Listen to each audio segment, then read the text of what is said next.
All right, students. So what you're going to be doing in a moment is you're going to be going through a Nearpod lesson on narrative writing, and it's going to be talking about sort of how to make a plan and how to use transitions. So you guys are going to start writing your narrative today, but I want you to complete this lesson before you do so.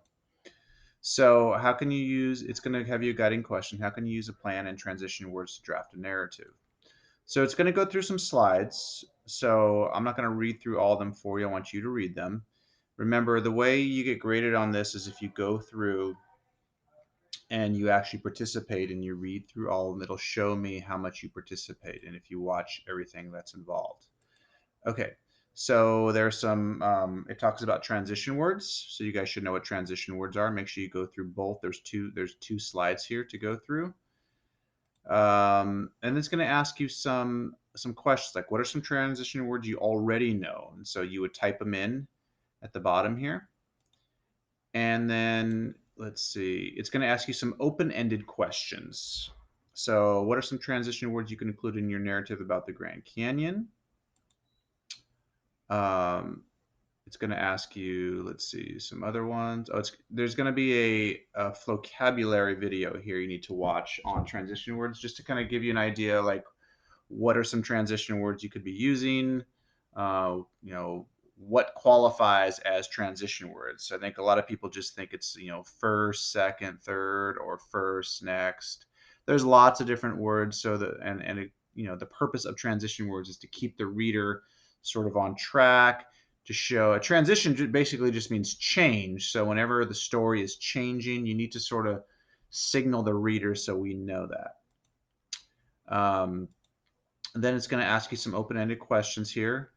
The first one is, why is it beneficial to brainstorm a plan before you start writing? So some of you have already done that. Some of you probably haven't. So why do you think it's important to do that? And then it's going to ask you, let's see, fill in your plot elements, okay, for your narrative. So setting, time and place, main characters, conflict, rising action, ideas, climax, resolution, and theme. So what are those? What are your plot elements going to be for your story? And then finally, the last question. Okay. It says, make a plan. Summarize what your story will be about. Follow the somebody wants, but so then format. Write your summary in 4 to 5 sentences. So I want you to sort of think about your story before you write it. So summarize it in 4 to 5 sentences using the somebody wants, but so then. You don't have to necessarily use all those words, but have those words in mind as you write your summary.